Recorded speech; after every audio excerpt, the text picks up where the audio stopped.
Okay, microhabits. In the previous sessions, we talked about flow, how to get into a flow state. Do you remember what we talked about of how to get into a flow state? What's the first step? Don't look at the flaws.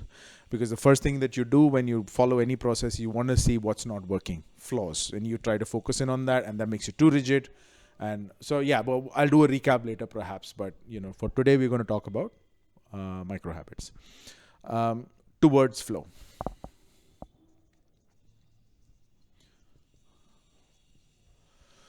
Right. So if you remember from the previous session, we talked about rituals. And today we're going to talk about it from point of view of rituals versus religion. Okay. Right. Now this might not be too obvious. Because you might say, hey, what has religion got to do with anything? Because religion has concepts about God or, all of those things. So think of religion as mindset. But mindset that is rigid. So anything you believe, but you're very rigid on, and you're not flexible, that is what we will term as a religion, and we'll use that definition going forward. It may have to do with God, or it may not have to do with God. For classic definition, religion is more like, or this is my God versus this is your God. This is my religion versus this is your religion. But from our perspective, which is to do with performance and doing better in life or getting into a flow state, we want to talk about religion coming from a rigid mindset. And you will find this kind of a language being used, for example, when somebody says they are very Catholic. So the word Catholic means unchangeable. Orthodox would mean unchanging. Ortho would mean very fixed kind of a thinking. And you'll find these across the board as well. So anything which promotes a rigid mindset is what we're going to use as a definition for the word religion for this particular talk.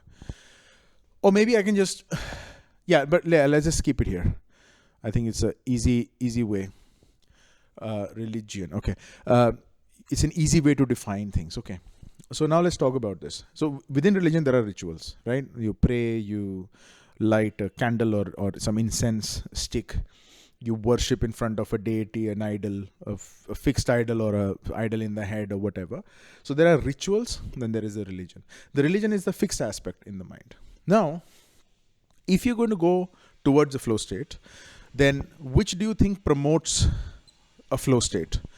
Rituals promote the flow state, or religion promotes the flow state?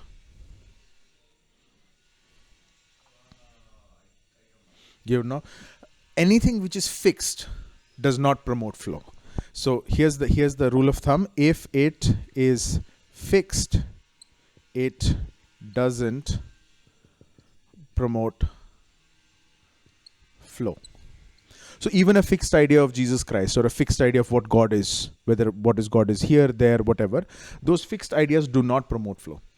And those people then tend to go to be more rigid, and they don't have a lot of results in their life. So the results that we are saying, flow results, have to do with flow. So if you're too rigid, can you flow? Here's a simple question. Can you flow if you're too rigid? I'm very rigid. I'm like a stick. The water's going to break me, right? But if I am swaying, then chances are that now you'll find this in the building architecture, like probably in Japan. So they have a long pendulum at the bottom of the building, so that when there's an earthquake and there are tremors, the bottom pendulum swings and kind of makes the building a little more flexible. So the more flexibility you add into any system, the more it's able to survive and the more it's able to do better overall. But if this building is too rigid, then it'll crack at the corners and the building will break, right? So engineers, whenever they're building skyscrapers or really tall buildings, they take into account the flex, that the building has to be able to flex a little bit in the wind. So that's why when you go on like a Dallas skyscraper, you will actually feel at the top floors that the building's actually moving. But that's part of the design. It's part of the safety feature. It's not part of this building is not safe because it's swaying. The swaying is part of. It's like a reed of grass that bends in the wind rather than breaking in the wind, right? So even in nature, you will find that the really tall structures, they tend to bend, and the more rigid you are, you tend to crack and fall over. So So anything which is fixed does not promote flow. But now let's look at some rituals that we can do on a daily basis, or what we can also term as micro habits. Let's take an example. Warren Buffett. What do you think he does throughout the day that makes him so successful? Top 5 habits. Let's go. He reads books. That doesn't make him successful. Everybody brushes their teeth, right? But does that make them successful? Does that make them billionaires on billionaires? Does that make them the best advice givers for investment? No, it doesn't. Brushing the teeth doesn't do that. But it's a good ritual if you want to save your teeth till old age. So he reads books. What else does he do? Under books, he reads a lot of financial statements. Why do you think he reads financial statements? So that when he's buying a company or selling a company, he's immediately able to focus in on what's working for the company and what's not working for the company. What else do you think he does? He consults. So obviously he's going to be talking to Charlie Munger. Consult with Charlie. So he has another person like himself who's probably equally as good as himself or even better, and he makes sure he talks with that person because, hey Charlie, how you doing? Right? So he's making himself sharper by talking to someone else. So I'm sure that he's a couple of more. He eats well, he sleeps well, so he's like in top shape for his craft. So and you can pick up anyone. You can pick up a sports person who you think is successful, or a celebrity, or like a Lady Gaga. What do you think Lady Gaga does when she wakes up? She can look like whatever on screen, but would you know that she goes to the studio at 5 o'clock in the morning, 6 o'clock in the morning, and stays there till 12 o'clock at night trying to produce a song? Yeah. So anyone you think is successful, anyone is going to wake up early, have a bunch of habits is going to support their day, and have a bunch of micro habits and rituals that helps them perform throughout the day. Okay?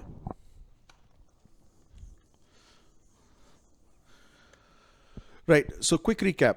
If you have a rigid mindset and you're too fixed on an idea, then you don't perform. You don't perform because you have a classic or traditional view about what you think works, but in reality, it may not work, right? You have a certain view, it doesn't work. So like for example, the education system in India, too traditional, too old. By the time, like I had a run-in with my son yesterday. So the question said, what is the fastest form of written communication? It's an actual situation, right? So what's the fastest form of written communication? He wrote WhatsApp. And the book said email. Nobody communicates by email anymore, right? But this is just happened yesterday. And then my wife was like kind of threatening him and scolding him and saying, "Why didn't you not write what's in the book?" And I shouted from the kitchen and I said, "But that's the right answer, right? The fastest form of written communication is WhatsApp, right? If you're going to WhatsApp someone, you're going to reach that person instead of sending an email, right? It is the fastest one." But then we beat that out of a child, because we have a too rigid mindset that says that this is the way to educate a child, or this is the way to be successful at a job. Work hard. If you come at it from a rigid mindset, most people who work hard, they don't succeed. And you might have seen that before, right? So you want to be as flexible as possible, so that, but at the same, now let's look at the other side of not being rigid. Can you imagine somebody who looks like that? We call them flaky. A flaky person is like, they don't really achieve anything in life, right? Because they are so flexible that they don't end up doing anything, right? We don't want to be that either. So people say you've got to be fixed so that you can make progress. Yes, you do, but you don't need to be flaky on the other end, right?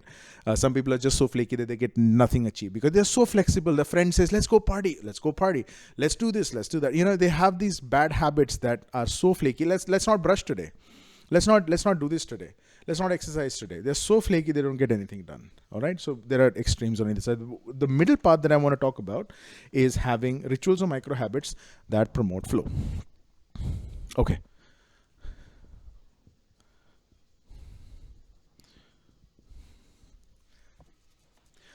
Now, what are the parts of your body that you need to train? So when it comes to micro habits, you want to kind of divide your existence into some parts here. So the word we use when it comes to micro habits is what we call the word train.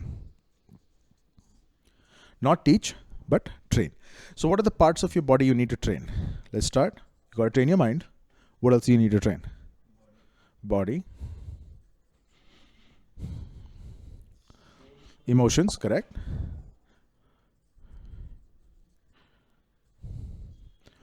Right? How do you train your mind? Reading does, yes, absolutely correct.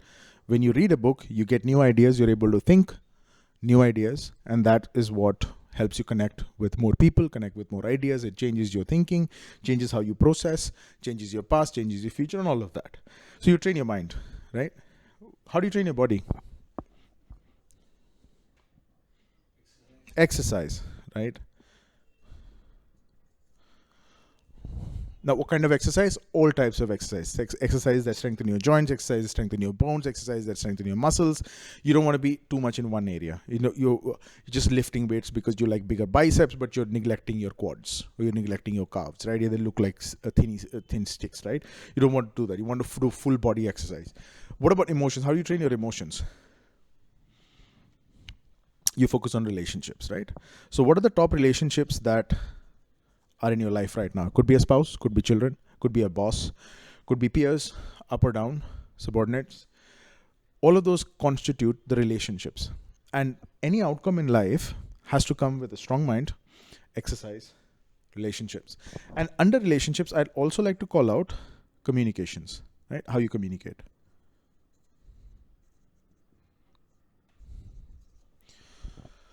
Okay. I would say this is pretty much all your entire constitution, right? If you see a person who does not work on any of these, then they become weak in that area. Have you seen someone who doesn't read books or read the newspaper? What happens to that person? The person falls away. They're not keeping up with the times. They don't know what the latest technology is. This is like Windows 95 in a Windows 11 era, right? They're like still Windows 95. They're an older operating system. It may have worked at the time, but it doesn't work anymore. Okay, great. What about somebody who doesn't exercise? What do you think happens with them? They go flabby. And a flabby mind then reflects a flabby body. Because they don't read about exercise, they don't talk about exercise, they don't communicate about exercise, they don't connect with other people about exercise, they themselves don't feel the need to exercise. And then this begins to talk to this. So one key thing about micro habits is mind talks to body, body talks to emotions, emotions talks to the way you communicate, and then goes back. So everything is interrelated. And that is something that I want to focus on right after this. So let's talk about somebody who's emotionally high or down. What happens? Do they overeat? Do you find that if you have a really stressful day at work, you tend to overeat? Does that happen? Happens to a lot of people. It's called stress eating. Or they really blow up. They like really get angry at their kids and their spouse. Why does that happen? It happens because they don't have good practices when it comes to reining in their emotions and really practicing to relate to people. I might be angry at someone, but I don't scream at them because I want to have a good relationship with my neighbor. I want to have a good relationship with my spouse. I'm really seething on the inside. I'm really angry, but I curb my emotions. But I feel angry. I need to be able to vent. You can vent, but only once. After that, you'll lose that relationship with that person. So a lot of people just vent and say what they want to say without looking at what the situation really demands and who they are talking to. You can say what you want to a child because a child can't say anything back. But they're going to note it for the future that when one fine day you turn back and they're going to turn, you say something and they're going to turn back when they have the ability and they say, you know what, you did this to me the other day, I'm going to pay you back for that. So you want to be careful how you emote. What you say and how you emote. So, and that kind of translates into the way you communicate. Now, when I say communicate, the reason I took out communication as a separate header is because all of this is how we broadcast to the world. And I want to kind of treat that a little bit differently, right? Because communication is spiritual. Not spiritual from a traditional standpoint, but it is spiritual because it is a whole soul conglomeration of everything you're in the mind, everything you're in the body, and everything you're in emotion. So, for example, if I have a scowl on my face, you might ask, what happened? And I'm like, my little toe is hurting. So now I have a scowl on my face. So the way what I'm communicating is something is wrong with my body, right? I'm feeling pain. So I have a scowl on my face and my tone is a little different. Let's talk about I'm feeling really happy, right? So the way I communicate becomes happy. And they're like, what makes you so happy? I got a promotion at work, right? So you tend to be more jumpy, right? You tend to communicate like that. So communication, so think of communication as an output of the mind coming together with the body, coming together with the emotions. All of that comes together, and then you're able to communicate to the outside world, right? So communication is a conglomeration of everything that you are feeling on the inside that you are now communicating with the world outside. So why is communication important? It's because you being one person having to do with the outside entity, which you can call it anything you want, infinity. This is flow. This is not potential. So a rock on top of a hill has the potential to generate energy, correct? We're not talking about potential. A lot of people go to the grave with their potential. They die with their ideas, they die with their dreams, they die with the relationships not worked out, because that is the idea of, what do we call it? What do we call it, Alan? But does potential translate? Never.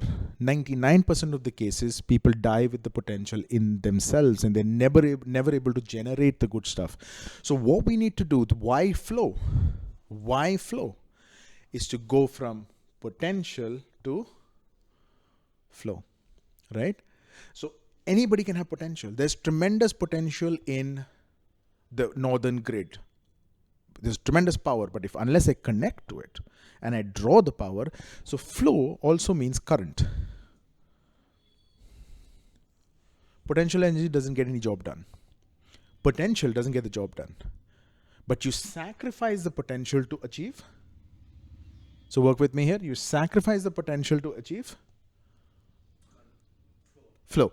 Current or flow, right? And that gets the job done. So when we're talking about a performance mindset, we want to go from a potential mindset to a flow mindset. So this is why a flow mindset is important. This is why micro habits are important, because micro habits take your potential and translate them into flow, right? You're able to see the linkage happen. Awesome. Communication is flow. How do you get promoted at work? Is it because you're more intellectual? No, you're able to communicate better as a boss, as a leader, as a CEO, as a worker. So why am I calling out communication as a critical aspect of flow? It's because communication is flow. Okay? You have potential in the mind. So tell me who it is that doesn't have ideas. Do you have ideas? I have ideas. I have 1,000 a day. But none of them will translate. Do I have a body? Yes. Could I be strong, slim, healthy, whatever? I could. But will I? No. Do I have emotions? I have emotions. Everybody does. But who is it that are the top performers? The top performers are those who are able to communicate that, flow with that to the universe and to other people. Are you with me so far? So communication is an aspect of flow. So recapping this particular point, it is not about your potential. Every person born in the image of God, they have the potential to become small g God. Do they become? No. Because they're dying as potential. So to unlocking the human potential requires flow.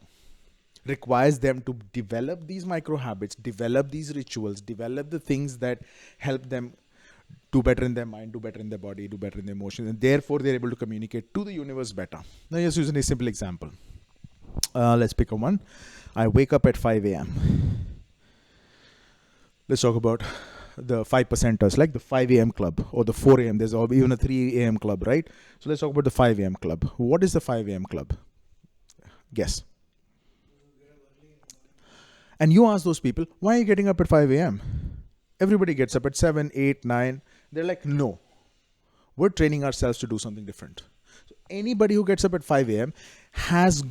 is communicating, again, work with me, is communicating to the universe and to people what? What are they communicating?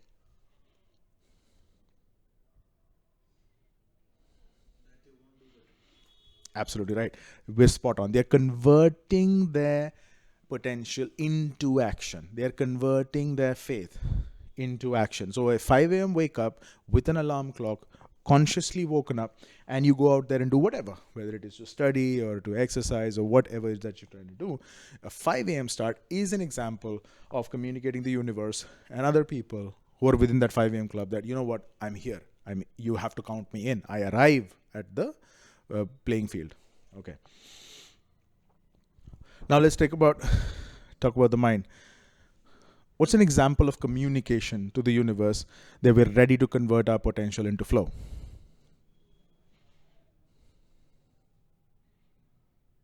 Anything will do. Any example. Now you got you bought 5 books. I was talking to someone the other day and they said, I don't read books on motivation. Why? What happened? Oh, I don't know. I just don't like books on motivation. What they're indirectly saying is that they don't want to develop themselves. But someone who goes out there and gets 5 books on motivation and starts reading them, what are they communicating to the universe? What are they communicating to the universe? I am ready to convert my mental potential into words that I can then use to look and feel smarter, right? That's what books do. Because books give you the most powerful tool that man has that separates him from all the animals. And that is language. Ants have language. Chimps have language. You can say that they all communicate. But more than that, humans have a way of growing their civilization based on the last achievements of the civilization. And that happens because we are able to communicate technology, we are able to communicate processes, we are able to communicate what the last generation has learned so that they can build on it. Ants don't do that.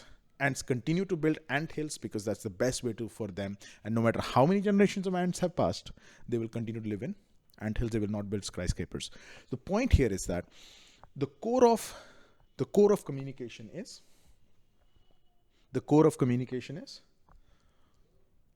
okay, work with me here. The core of communication is language, written, verbal, how you communicate. Body language is great for communication.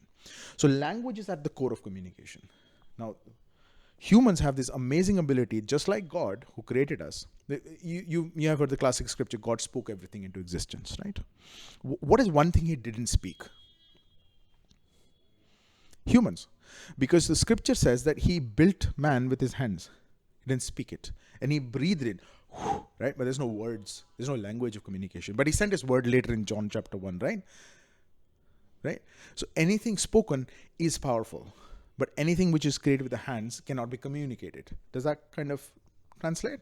So communication across time is important, because if somebody wrote something 2,000 years ago, I still need to be able to understand what they were trying to say, right? So communication between God and man also is important, right? So everything comes down to a flow state has to be about communication. What's the fundamental of communication? What's the fundamental of communication? Language, right? Okay, awesome. So we've established this. Obviously, we will cover it. We'll cover it in further detail when we cover that. So why read? Why read? Communication. Because when you read a book, you read a physics book, so you now have a better grasp of the language that is used to communicate the idea. You have the idea, you have an idea to save money, you have an idea to build an app. But if you don't have the language to communicate that to a developer, to communicate that to a marketer, can you actually develop the app? You kind of understand what I'm saying. So books, education overall, they give you the ability to get the language. When you speak the language, you're part of the club. So when you get up early, you're part of the 5 a.m. club, 4 a.m. club, 3 a.m. club, whatever club you're trying to be part of. When you read, you become part of a club. The club that you can communicate with. Okay? Awesome. Let's talk about relationships. Why is it important to relate to other humans? Framework of society, right? And society is what's taking us forward. Wherever communications and relationships break down, then you don't make progress and you're trying to fix, right? So all of the pain that is happening in the world when it comes to religious wars, ethnic cleansing? Is it because there's no framework for communication? People are not talking. If they were to talk and relate to the fact that they are humans, I'm human, we're on the same boat, etc., you can do much better. Progress happens. So why is relationships important towards flow? How do you go into a flow state via relationships? Let's try an example. One example of relationships that help with the flow state is called mentorship. Now we picked up Warren Buffett as an example earlier. Who was his mentor? No, Jack Welch. I think it was Benjamin Graham. Now Warren used to attend college, and Benjamin used to be the teacher. Was it Benjamin? I think it was Benjamin Graham. So Benjamin Graham was a brilliant economist. So how did Warren Buffett become a great investor? Because he had who as a mentor?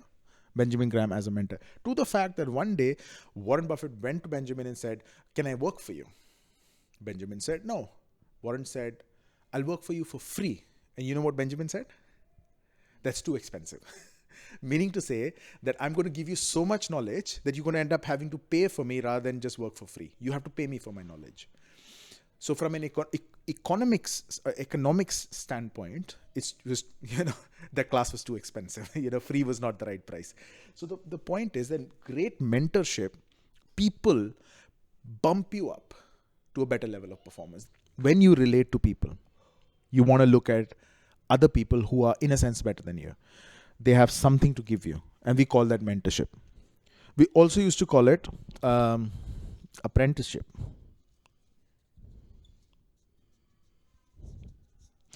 Okay, who trained Bruce Lee? Right, Bruce Lee is one great example of someone who's done really well for himself, but he died at an early age. He was training with Yip Man. Now, Yip Man was one of the most well-known martial artists of his time. But Bruce goes to Yip Man and says, "Take me as a student." And there's you've seen the remake of the movies of those situations where Yip Man says, "No, you're too full of yourself." But over a period of time, Bruce Lee humbles himself. Yip Man takes him under his wing. He receives apprenticeship under Yip Man. So the point being that for you to become great, for you to release your potential into flow, you need to be mentored. You need to have great working relationships with people who are invested in you, who care for you, and not with the time wasters. So obviously there is a negative part to all of this, and we don't want to talk about that. So recapping, we're going from potential to flow. Again, we're going from potential to flow. Flow in the mind, flow with the body. You convert your body potential into things that you can do. How do you convert relationship potential? Potentially, someone, you can connect with them. I have a friend of mine who does networking workshops, and he says that you are a product, and not just he says, it is universal truth that you're a product of the top 5 people you know, or the top 5 people closest to you, because you will be within $100 earning potential of all of them. So if you're connected to millionaires, you're going to think like one, you're going to act like one, you're going to become one. But if you're just working with salaried class people, you're going to think and become like that. And that's pretty much true. Okay, so that's our recap, mind, body, emotions. We translated that into flow. And then we've now finally gone into the communication part. Very, very important when it comes to flow, what you say to the universe. "Oh, I'm tired." I may not feel tired. A lot of people ask me, "Alvin, are you sleepy?" I'll be like, "Oh, yeah." But I never say I'm sleepy, because whenever I communicate what I want them to hear. I want the universe to know I'm ready. Send me the opportunity. So your readiness is the way you communicate, right? So when you communicate with the universe, never say you're tired, never say you're sick, never say you're sad, I don't say that. I may be on the inside, but I don't convert that into flow. So imagine this. I have a stomachache. The moment I say it, it becomes flow. So I say, I do not have a stomachache, right? And people say that's stupid. No, it isn't. It's true when you believe it. You've seen me roam around without even a sweater on in the peak of winter. And you're like, "Aren't you feeling cold?" I don't communicate cold. I just say I don't feel cold. I may be feeling cold, but I just say I don't feel cold. And when I say I don't feel cold, I don't feel cold, right? So be very, very careful how you communicate, because the universe is listening, people are listening, and most importantly, God is listening. Now, I would say to the fact that most cases God is neutral. People say, God hates me. So many bad things happen to me.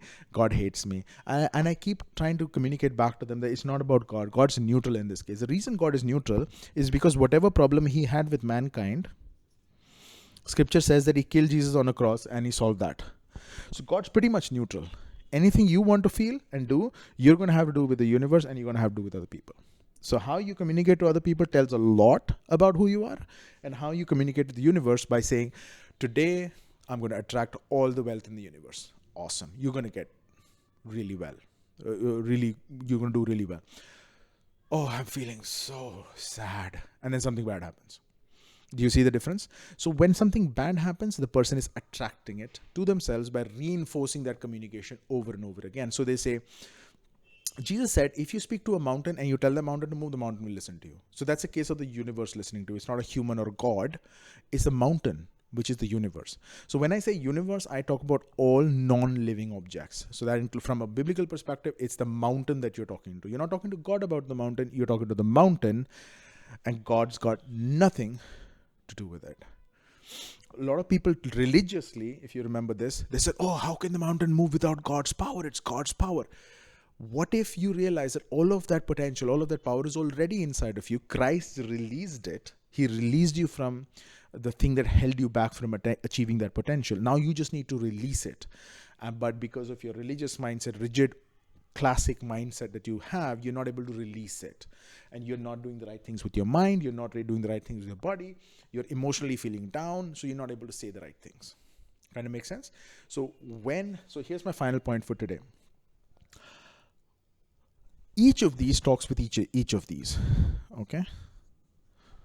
How I speak, again, how I speak is how I think. How I think is how my body reacts, and how my body reacts is how I feel. All of these talk to each other. So people say, I'm so down and out. I don't know where to start. The answer is very simple. Start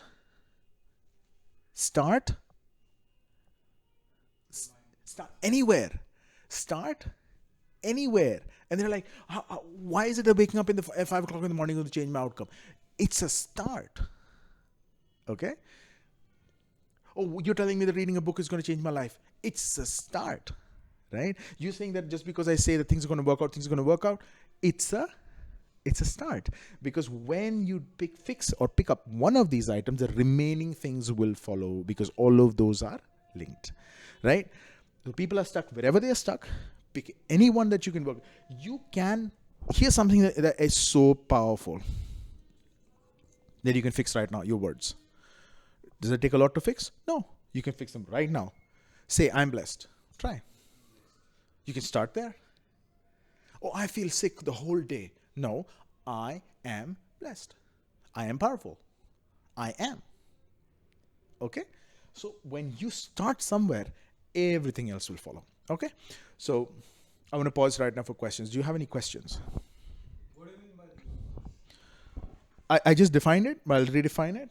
Anything which is not, so universe is anything which is not God or people. Okay? But that's one definition. It's not the only definition. But let me qualify it a little bit more. People have choices and wills, right? So they're in a sense independent. They're like small g God. Then you have the big G, God, who has his own will and how he does things we don't question, right? Universe is everything that is within my bracketed view.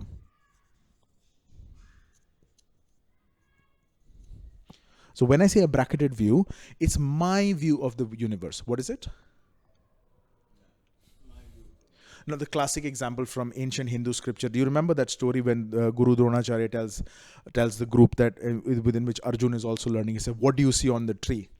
And somebody says leaves. Somebody says a bird. What does Arjun say? And they've all drawn up their arrows and they're staring at the tree. What does Arjuna say? He says, "I only see the eye of the bird," because everybody's looking at what they want to look at, right? But when the teacher says, "I want you to shoot the eye of the bird," then Arjuna says, all I see is the eye of the bird, because that's exactly where my gaze is. So the universe is your bracketed view of what you think reality is. And everybody's reality is different. So in your reality, the world is a beautiful place. In somebody else's reality, the world is a dying place, right? Whatever your reality is. And it's a conjured up reality. You're making it up as it goes. Because all of those ideas are ensconced kind of inside your head. It's your view of the universe. So that's why we call it, the catch-all term that I want to use is universe. Because it's universal truth. Your universal reality is your universe.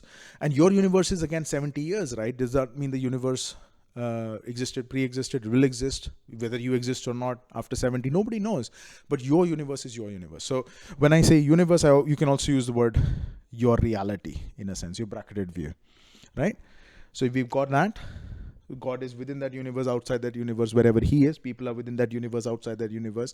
But your bracketed reality, how other people are, irrespective of your reality, because people are people. You can't deny that, right?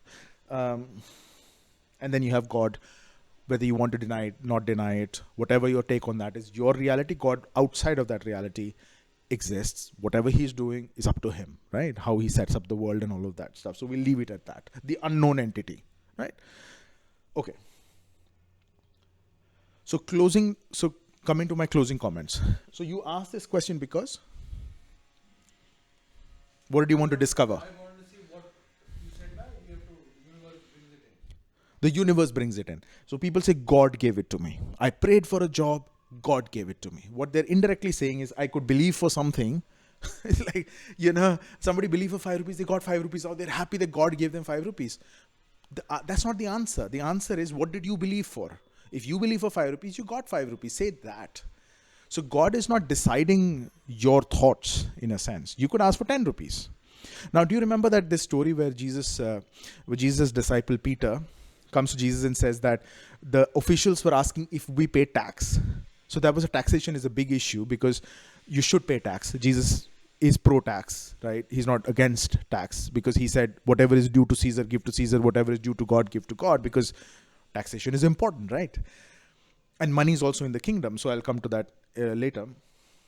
Money is the least in the kingdom, which means it's in the kingdom. Most people just completely miss that. They're like, money is not heavenly.